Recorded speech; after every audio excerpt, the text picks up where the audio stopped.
Jangan lalai dengan syaitan yang selalu membisikkan kelalaian. Kadang-kadang juga ada syaitan dari manusia. Syaitan ini nggak bisa goda kita, nggak mempan. Ini syaitan, teman-teman kita digodain sama dia untuk menggodain kita. Sampai kapan nih? Kamu alim ya? Ngapain puasa? Nanti aja, nanti kalau umur begini, masih muda, dan seterusnya. Tepis semua itu. A'udzu billahi minasy syaithanir rajim. Bismillahirrahmanirrahim. Ibadah yang paling dititik beratkan sementara Ramadan kemarin adalah puasa. Puasa ini teman-teman sekalian adalah ibadah yang paling besar pahalanya. Tidak ada satupun ibadah yang mengalahkan puasa. Jihad kah, sholat kah, bakti dengan orang tua kah, kalah semua dengan puasa. Dari mana dalilnya Ustaz? Hadis Bukhari, di mana Nabi SAW bersabda, Allah Subhanahu Wa Taala berfirman hadis qudsi, kullu amal ibni Adam lahu illa siyam, fa innahu li wa ana ajzi bihi. Dalam tambahan riwayat Bukhari yang lain, kullu amal ibni Adam lahu, kullu amal ibni Adam yuktab lahu hasanatun wal hasanatu bi asyri amthaliha ila 700 dha'fin illa as-saum fa innahu li wa ana ajzi bihi. Dalam riwayatnya juga dikatakan taraka syahwatahu wa ta'amahu wa syarabahu min ajli as-siyamu li wa ana ajzi bihi. Yang artinya globalnya adalah kata Allah Subhanahu wa taala dalam hadis qudsi, semua amal ibadahnya anak Adam, semua amal solehnya mereka, sudah saya tentukan kadar pahalanya, 1 dilipat gandakan menjadi 10 kali lipat sampai 700 kali lipat, tergantung dari kadar keikhlasan. Kecuali puasa, kata Allah. Dia meninggalkan makanannya, minumannya, syahwatnya karena aku. Kata para ulama hadis, orang yang berpuasa maka akan mendapatkan pahala langsung dari Allah, tidak ada batasnya. Jadi di sini hadis ini menjelaskan ibadah puasa ibadah yang paling besar pahalanya. Kemarin kita waktu Ramadan, tanda kutip teman-teman sekalian, dipaksa. Garis bawahi kata-kata paksa. Dipaksa oleh Allah, tanda kutip ya, untuk terbiasa puasa. Bagaimana tidak? Setiap hari ini puasa, besok puasa, lusa puasa, dan tidak boleh ditinggalkan kecuali punya udzur syar'i. Sakitkah, musafirkah, berhalangankah, kalau laki perempuan misalnya haid, nifas, atau lagi nyusui, atau ini, itu mungkin udzur. Orang tua ada udzur, kalau tidak ada nggak boleh, haram, berdosa. Meninggalkan puasa secara sengaja berarti meninggalkan rukun Islam, bisa dosa besar. Kalau dia pungkiri bisa kufur. Berarti kita kemarin dipaksa untuk terbiasa puasa. Jiwa dan raga kita sudah terbiasa. Sudah terbiasa nih. Jiwa kita ya, sudah terbiasa. Maksudnya ruh kita sudah terbiasa menerima puasa itu. Tidak kaget lagi. Karena setiap hari puasa. Raga kita juga begitu. Sudah terbiasa. Pertanyaannya, kenapa sekarang tidak puasa? Kenapa nggak jaga amal-amal sunnah, puasa sunnah? Sudah dibiasakan oleh Allah Subhanahu Wa Taala. Bapak Ibu sekalian, garis bawahi juga kalimat mutiara ini ya. Saya sering sampaikan dalam pengajian beberapa poin-poin yang merupakan kaidah hidup. Itu kalau sempat dicatat-catat dan jadikan sebagai prinsip hidup. Ibadah itu, kalau kita tidak paksakan, tidak berjalan. Saya ulangi, ibadah itu kalau tidak dipaksakan, tidak berjalan. Kalau Bapak Ibu beli Quran, cuma ditaruh di rak saja, dan tidak ada pemaksaan diri melangkah, mengambil, memaksa membaca setengah lembar, 1 lembar sehari, berikan tanda, itu Quran tidak akan dibaca sampai mati. Bahkan mungkin sampai cucu kita pun hanya lihat Quran itu, Quran kakek saya, nenek saya dulu. Gak ada manfaatnya sama sekali. Kalau Anda dari sekarang tidak paksakan, bunyiin jam beker nanti malam, paksakan diri untuk ibadah, untuk sholat malam, pastikan tidak akan sholat malam sampai mati. Yang rugi siapa? Kita sendiri. Nggak bisa kalau nggak dipaksain, nggak bisa. Paksa, jiwa manusia harus dipaksa, nggak bisa. Allah menggunakan istilah ini dalam Al-Quran. A'udzubillahi minasyaitonirrajim. Walladzina jahadu fina lanahdiyannahum subulana. Orang yang memaksakan diri untuk menempuh jalan-jalan kami akan pandu dia ke jalan-jalan kami. Kalau kita sudah mulai bunyikan jam beker, sudah mulai paksa lawan ngantuknya untuk bangun sholat malam, itu nanti jadi sholat malam tuh. Karena kita sudah memulainya. Kalau tidak, nggak bakalan terjadi. Karena syaitan itu mau menghilangkan perbuatan ibadah kita, minimal mengurangi pahalanya, minimal. Ada fakir miskin lewat, apapun bisikan syaitan, masih muda, masih kuat, masih ini, a'udzubillahi minasyaitonirrajim. Perintah agama kasih, orang minta kasih, nggak ada perintah lain. Nggak pernah ada perintah dalam agama kalau orang minta kita tolak, nggak pernah. Kasih. Kata Nabi SAW, kalau datang kepadamu seseorang menunggangi kuda, kalau kita sekarang pakai mobil, minta, berikan, karena kau lebih mulia daripada dia. Kasih. Godaan apapun jangan ikutin. Kalau nggak dipaksa nggak bisa. Pertanyaannya sekarang, sampai kapan Bapak Ibu ini malas ibadah? Sampai tunggu ajal datang lalu menyesal? Sabda Nabi SAW dalam hadis yang lain, kalau anak Adam meninggal dunia, akan ikut ke kuburan 3. Keluarganya, hartanya, dan amalnya. Serta akan pulang 2. Keluarganya akan pulang. Ini bapak-bapak yang di sini hadir yang sudah menikah, yang mengaku cinta sama istrinya. Saya tanya, kalau istrinya meninggal mau nginap sehari nggak di kuburan? Ibu-ibu yang ngaku cinta suaminya, mau nggak nginap sehari aja di kuburan kalau suami meninggal? Nggak usah suami istri. Anak dengan orang tua, yang kita disuruh bakti dengan orang tua. Pada saat orang tua kita sudah dikuburkan, mau tinggal nginap nggak sehari? Maksimal sejam. Habis itu kemana? Pulang. Aktivitasnya kembali. Kata Nabi SAW, 3 ini, keluarga, harta, dan amal. Dan akan pulang 2, kembali. Keluarganya pulang. Ditinggalin sendiri tuh. Tinggal hartanya. Mobil Alphard kah, mobil Ferrari kah, mobil apa saja yang mewah yang dimilikin, itu paling jauh parkir di pagar kuburan. Gagal masuk liang lahat. Habis itu pulang, dibawa pulang ahli waris, dibagi sama mereka. Nggak tinggal sama kita. Kalaupun tinggal mau diapain mobil Alphard tuh setelah mati? Yang tinggal nih, puasa, sholat, baca Quran, bakti dengan orang tua. Tuh yang tinggal sama kita di kuburan. Anehnya yang tinggal sama kita di kuburan di umur 30 kan. Mobilnya selalu ditata supaya bersih, masuk tempat cuci mobil. Bajunya selalu neces. Semuanya luar biasa, harus rapi. Tapi amalnya nggak rapi. Sholat asal jadi, kapan dia pengen, ya sudah. Kalau nggak mau, ya sudah. Jadi acuh tak acuh, padahal ini yang dia akan bawa nih. Amal itu bersama dia di dunia dan akan juga membawa ke sana. Amal soleh ini membuat penilaian orang positif loh kepada kita. Misal, ada orang rajin sholat, ibadahnya bagus, gitu kan? Kalau kita tanya siapapun yang kenal dia, bagaimana menurut kamu orang itu? Pasti dia bilang baik.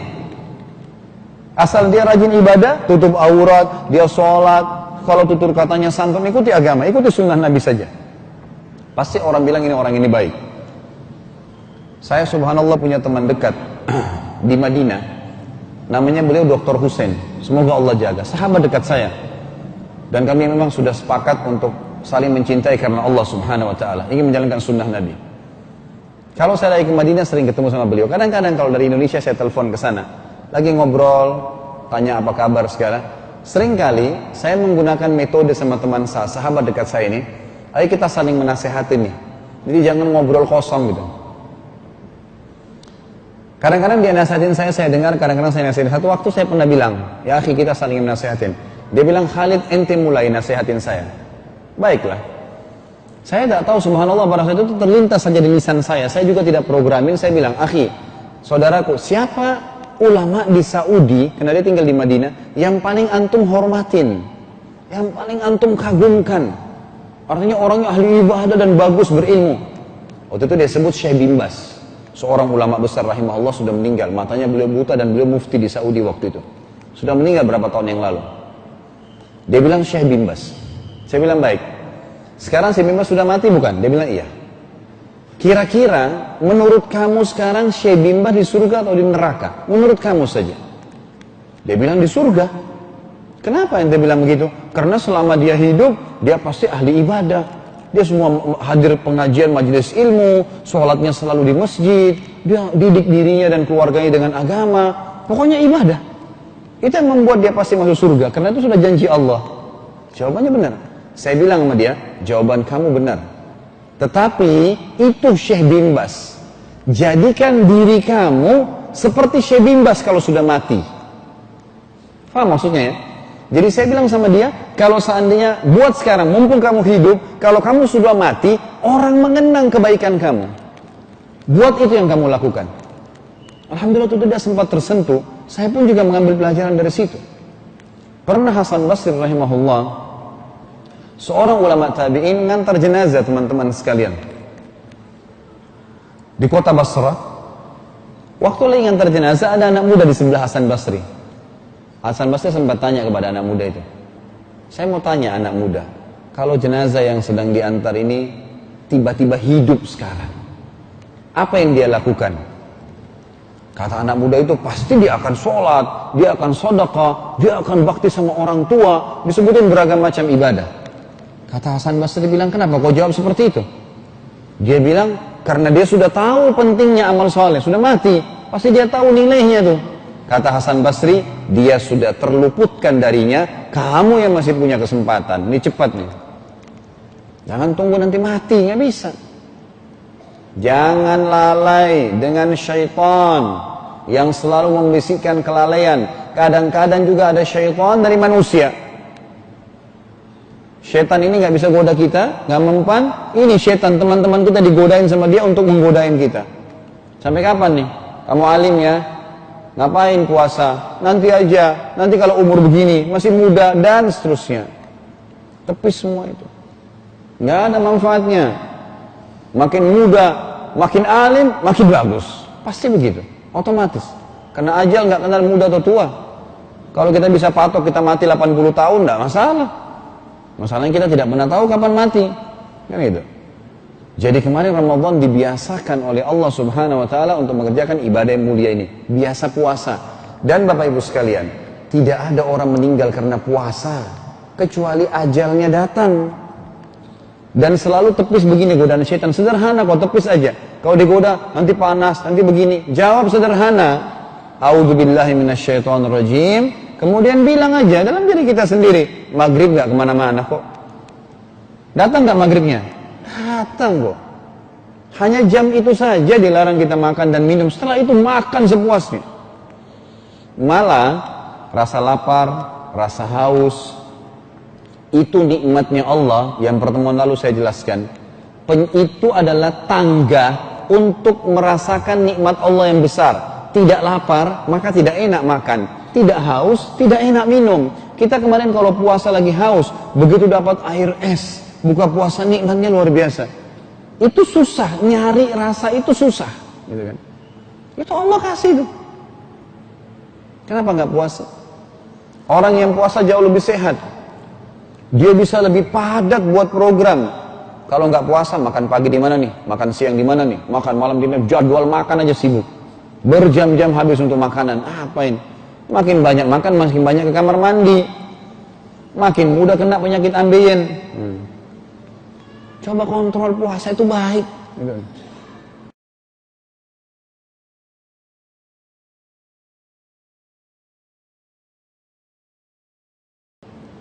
Jangan lalai dengan syaitan yang selalu membisikkan kelalaian. Kadang-kadang juga ada syaitan dari manusia. Syaitan ini nggak bisa goda kita, nggak mempan. Ini syaitan teman-teman kita digodain sama dia untuk menggodain kita. Sampai kapan nih? Kamu alim ya? Ngapain puasa? Nanti aja, nanti kalau umur begini, masih muda, dan seterusnya. Tepis semua itu. أعوذ بالله من الشيطان الرجيم بسم الله الرحمن الرحيم Ibadah yang paling dititik beratkan sementara Ramadan kemarin adalah puasa. Puasa ini teman-teman sekalian adalah ibadah yang paling besar pahalanya. Tidak ada satupun ibadah yang mengalahkan puasa. Jihad kah, sholat kah, bakti dengan orang tua kah, kalah semua dengan puasa. Dari mana dalilnya Ustaz? Hadis Bukhari, di mana Nabi SAW bersabda, Allah Subhanahu wa taala berfirman hadis qudsi, kullu amal ibni Adam lahu illa as-siyam fa innahu li wa ana ajzi bihi. Dalam tambahan riwayat Bukhari yang lain, kullu amal ibni Adam yuktab lahu hasanatun wal hasanatu bi asyri amthaliha ila 700 dha'fin illa as-saum fa innahu li wa ana ajzi bihi. Dalam riwayatnya juga dikatakan taraka syahwatahu wa ta'amahu wa syarabahu min ajli as-siyamu li wa ana ajzi bihi. Yang artinya globalnya adalah kata Allah Subhanahu wa taala dalam hadis qudsi, semua amal ibadahnya anak Adam, semua amal solehnya mereka sudah saya tentukan kadar pahalanya, satu dilipat gandakan menjadi 10 kali lipat sampai 700 kali lipat, tergantung dari kadar keikhlasan. Kecuali puasa, kata Allah, dia meninggalkan makanannya, minumannya, syahwatnya karena aku. Kata para ulama hadis, orang yang berpuasa maka akan tidak paksakan bunyiin jam beker nanti malam, paksakan diri untuk ibadah, untuk sholat malam, pastikan tidak akan sholat malam sampai mati. Yang rugi siapa? Kita sendiri. Gak bisa kalau gak dipaksain, gak bisa. Paksa, jiwa manusia harus dipaksa, gak bisa. Allah menggunakan istilah dalam Al-Quran, a'udzubillahi minasyaitonirrajim, walladzina jahadu fina lanahdiyannahum subulana. Orang yang memaksakan diri untuk menempuh jalan-jalan kami, kami akan pandu dia ke jalan-jalan kami. Kalau kita sudah mulai bunyikan jam beker, sudah mulai paksa lawan ngantuknya untuk bangun sholat malam, itu nanti jadi sholat malam tuh. Karena kita sudah memulainya. Kalau tidak, nggak bakalan terjadi. Karena syaitan itu mau menghilangkan perbuatan ibadah kita, minimal mengurangi pahalanya, minimal. Ada fakir miskin lewat, apapun bisikan syaitan, masih muda, masih kuat, masih ini, a'udzubillahi minasyaitonirrajim. Perintah agama kasih, orang minta kasih, nggak ada perintah lain. Nggak pernah ada perintah dalam agama kalau orang minta kita tolak, nggak pernah. Kasih. Kata Nabi SAW, kalau datang kepadamu seseorang menunggangi kuda, kalau kita sekarang pakai mobil, minta, berikan, karena kau lebih mulia daripada dia. Kasih. Godaan apapun jangan ikutin. Kalau nggak dipaksa nggak bisa. Pertanyaannya sekarang, sampai kapan Bapak Ibu ini malas ibadah? Sampai tunggu ajal datang lalu menyesal?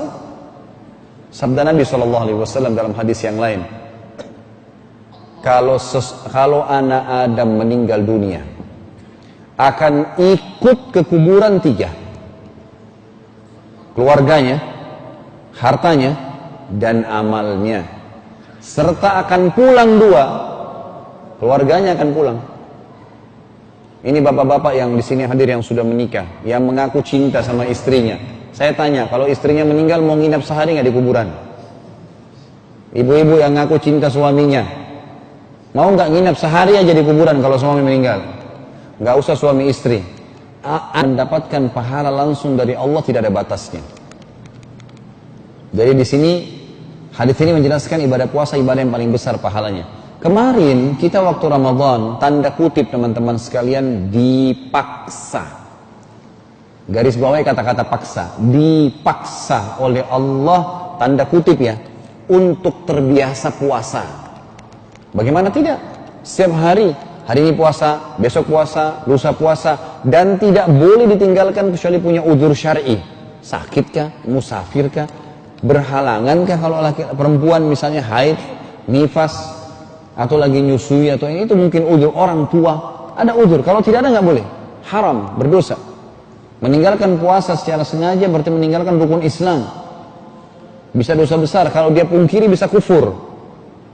Berarti kita kemarin dipaksa untuk terbiasa puasa. Jiwa dan raga kita sudah terbiasa.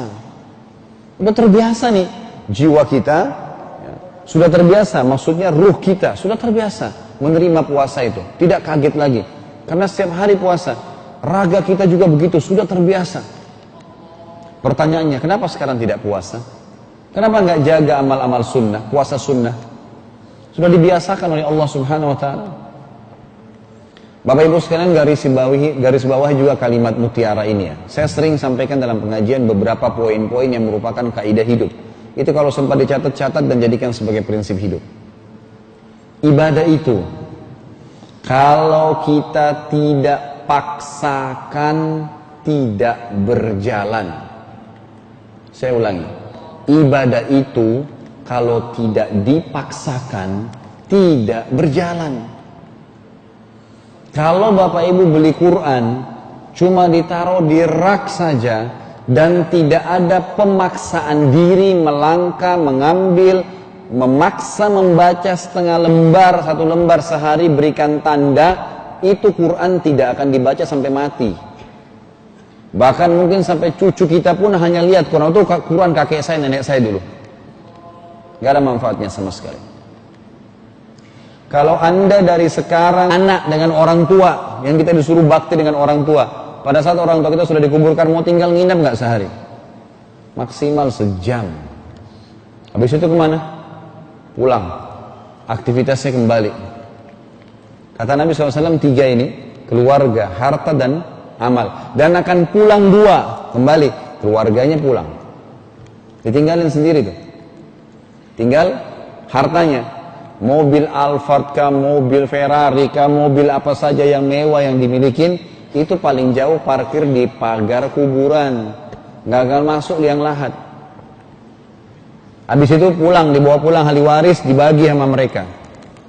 Nggak tinggal sama kita. Kalaupun tinggal mau diapain mobil Alphard tuh setelah mati?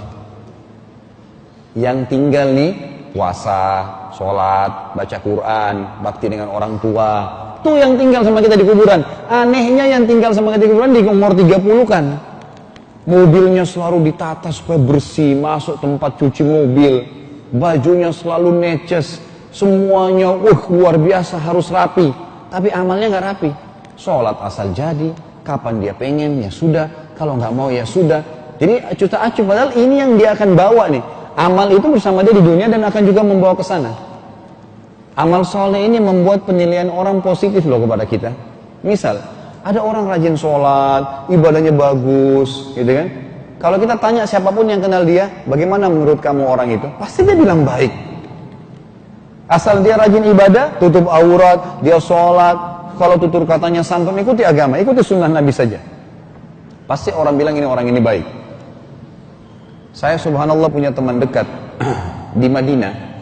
Namanya beliau Dr. Hussein. Semoga Allah jaga. Sahabat dekat saya. Dan kami memang sudah sepakat untuk saling mencintai karena Allah Subhanahu wa Ta'ala. Ingin menjalankan sunnah Nabi. Kalau saya lagi ke Madinah sering ketemu sama beliau. Kadang-kadang kalau dari Indonesia saya telepon ke sana. Lagi ngobrol, tanya apa kabar sekarang. Seringkali saya menggunakan metode sama teman saya, sahabat dekat saya ini. Ayo kita saling menasehatin nih.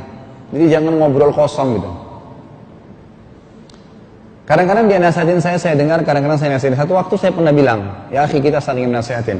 Dia bilang, Khalid ente mulai nasihatin saya. Baiklah. Saya tak tahu subhanallah pada saat itu terlintas saja di lisan saya. Saya juga tidak programin, saya bilang, akhi, saudaraku, siapa ulama di Saudi, karena dia tinggal di Madinah, yang paling antum hormatin, yang paling antum kagumkan. Artinya orangnya ahli ibadah dan bagus berilmu. Waktu itu dia sebut Syekh bin Baz. Seorang ulama besar rahimahullah sudah meninggal. Matanya beliau buta dan beliau mufti di Saudi waktu itu. Sudah meninggal berapa tahun yang lalu. Dia bilang Syekh bin Baz. Saya bilang baik. Sekarang Syekh bin Baz sudah mati bukan? Dia bilang iya. Kira-kira menurut kamu sekarang Syekh bin Baz di surga atau di neraka? Menurut kamu saja. Dia bilang di surga. Kenapa ente bilang begitu? Karena selama dia hidup, dia pasti ahli ibadah. Dia semua hadir pengajian majelis ilmu, sholatnya selalu di masjid, dia didik dirinya dan keluarganya dengan agama, pokoknya ibadah.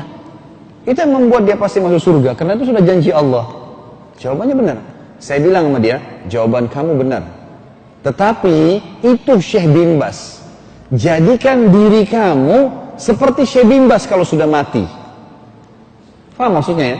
Jadi saya bilang sama dia, kalau seandainya buat sekarang, mumpung kamu hidup, kalau kamu sudah mati, orang mengenang kebaikan kamu. Buat itu yang kamu lakukan.